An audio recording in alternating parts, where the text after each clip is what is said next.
नमस्कार, मेरा नाम मंजरी है और आप देख रहे हैं हमारा शो जिसका नाम है मीठी मुलाकात विद मंजरी। आज मैं आपको मिलवाने वाली हूँ झारखंड की एक बहुत ही साहसी महिला से। अब आप पूछेंगे साहसी कैसे? आज से 40 साल पहले जब झारखंड जैसे ट्राइबल स्टेट में किसी ने भी पार्लर जैसे शब्द के बारे में सुना ही नहीं था, तब सुमन जी ने एक पार्लर ना सिर्फ इस्टेब्लिश करा बल्कि लोगों के अंदर जो पार्लर को लेकर के कई सारे मिसकंसेप्शंस और भ्रांतियां थीं उसको भी धीमे धीमे दूर करा।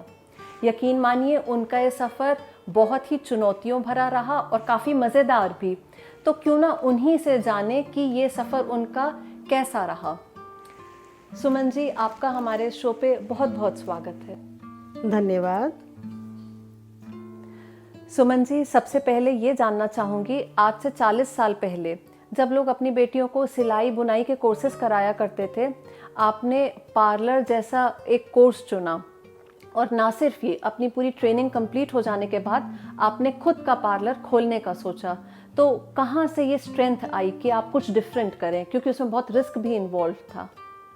कोई भी काम करने से पहले रिस्क तो लेना ही पड़ता है, इसके लिए सोचने की ज़रूरत नहीं है। किसी भी काम को करना है तो करना है।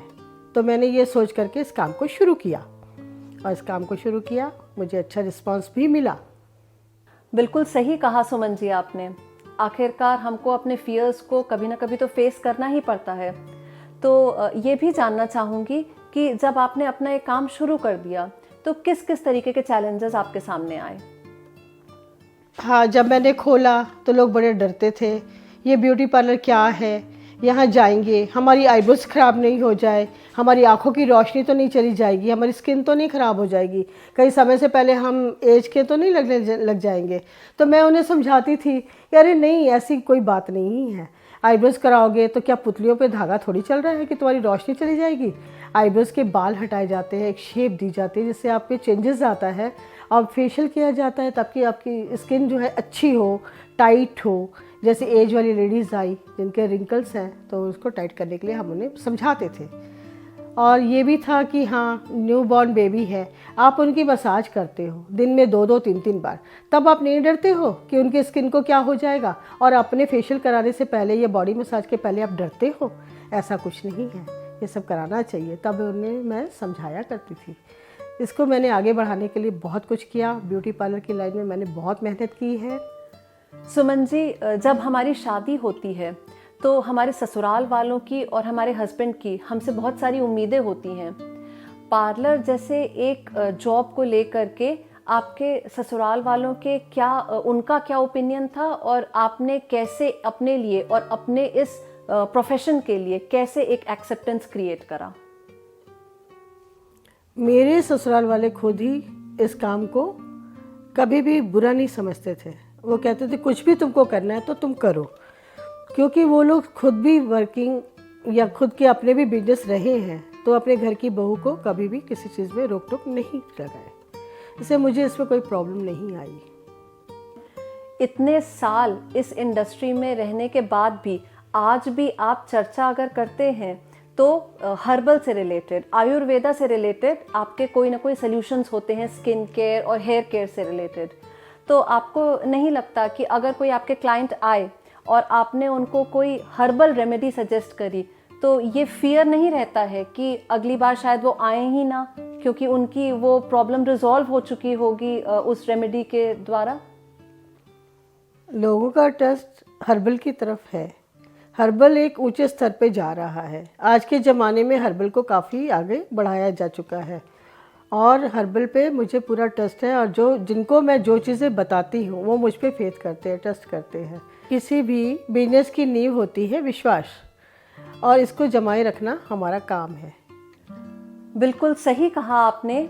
ट्रस्ट एक ऐसा फैक्टर है जो कि हमारे जॉब हो या बिजनेस हो उसमें गवर्न करता है कि हम आगे कितने सक्सेसफुल होते हैं। ये भी जानना चाहूँगी कि आज YouTube रील्स और Instagram पे बहुत सारे सेल्फ हेल्प वीडियोस हैं, आई मेकअप से रिलेटेड, हेयर स्टाइल से रिलेटेड। तो क्या इन वीडियोस की वजह से मेकअप इंडस्ट्री पे, ब्यूटी इंडस्ट्री पे कोई असर, कोई इम्पैक्ट आया है? इससे लोगों के अंदर और बढ़ावा हुआ है, वो प्रोफेशनल की तरफ भी आए हैं। इससे हमारा बिजनेस और भी बड़ा है। यूट्यूब ने तो हमारा फ़ायदा ही कराया है, उससे हमें कोई फ़र्क नहीं पड़ा। सुमन जी, आज लड़कियां किस तरीके का हेयर स्टाइल और मेकअप पसंद करती हैं? क्या वो किसी को फॉलो करना चाहती हैं? आजकल की लड़कियां किसी को फॉलो नहीं करना चाहती, वो खुद ब खुद अपने आप में भी सुंदर और अच्छी दिखना चाहती हैं। वो हम पे ट्रस्ट करती है और वो हमें बोलती है कि जैसा आप चाहते हो वैसे ही करके दो। सुमन जी, आपसे कुछ पर्सनल क्वेश्चन पूछना चाहूँगी। जब एक वर्किंग महिला घर पे लौटती है तो साथ ही उनके हस्बैंड भी लौटते हैं। ऐसी सिचुएशन में जब दोनों ही लोग थक करके लौटे हैं, कौन किचन में सबसे पहले जाता है चाय बनाने के लिए? तो बताइएगा कि आपको आपके परिवार वालों से किस तरीके का सपोर्ट मिला, आपके हस्बैंड से और बच्चों ने किस तरीके से आपको सपोर्ट करा? उन्होंने बहुत अच्छे से कोऑपरेट किया। मैं जब भी घर आई, थक के आई, हस्बैंड भी थक के आए, उन्होंने कहा चलो मैं चाय बना देता हूँ। मैं कहती हूँ नहीं नहीं, आपने इतना ही कह दिया बहुत है, ये मेरा काम है, मैं करूँगी। मैं अपने बच्चों को ठीक से देखती हूँ, देखूँगी। ये नहीं है कि मैं काम करने जा रही हूँ तो अपने हस्बैंड और बच्चों पे ध्यान नहीं दूँगी, इसलिए आप मेरी चिंता मत करो। बच्चों ने भी बहुत अच्छे से कोऑपरेट किया मुझे। वो कभी भी नहीं कहते थे मम्मी तुम चली जाती हो। हाँ, उनको इंतज़ार बड़ा होता था। जब मैं घर आती थी तो बड़े विचलित होते थे कि मम्मी इतनी देर से आ रही है, क्यों आ रही हो? तो थोड़ा सा लगता था मुझे उस समय। हाँ। आज आपकी बेटी का भी अपना पार्लर है। जब आप लोग साथ में काम करते हैं स्किन पे या हेयर स्टाइल पे या ओवरऑल लुक पे, तो एक जनरेशन गैप भी है। तो आपके जब ओपिनियन मैच नहीं करते हैं तो आप लोग फिर कैसे एक सोल्यूशन पे आते हैं? इसमें कोई भी परेशानी हमें नहीं आती, क्योंकि आज के समय में जो भी नया फैशन आता है वो मैं भी जानती हूँ और बेटी भी देखती है। तो वो कहती है मम्मा ये सही है। कहीं से कुछ होता भी है तो वो बताती है कि मम्मी ऐसे करो, तो मैं भी कहती हूँ हाँ। तो ये सब नई चीज़ें हैं जो हमें भी जाननी है। जो हम इस लाइन में हैं तो हमें तो इस पर ध्यान देना ही है और बिटिया को भी देना है।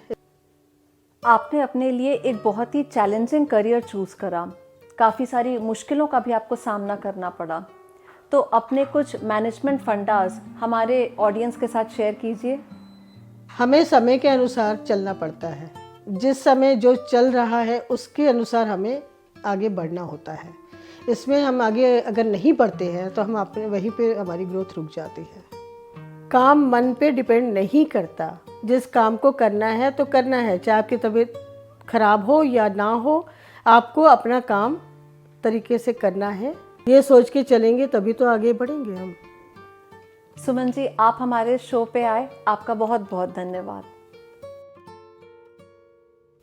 तो था ना आज का ये सफ़र कितना मज़ेदार। मेरा आपसे वादा है कि मैं अपनी नेक्स्ट सीरीज़ में भी ऐसी ही एक पर्सनालिटी से दोबारा आपकी मुलाकात करवाऊंगी। आपको एक थैंक्स कहना चाहती हूँ जो आपका ट्रस्ट मेरे ऊपर है। शायद हम इस देश के तो क्या, हम दुनिया के दूसरे छोर पे बैठे हुए हैं, पर शायद ये ट्रस्ट ही तो है जो आप मुझ पे करते हैं और मेरा ट्रस्ट आप पे है। Thank you so much for having this faith in me. If you like our content, then do like, share and subscribe. It gives us the motivation to make more such content. Thanks for joining us. Have a great day.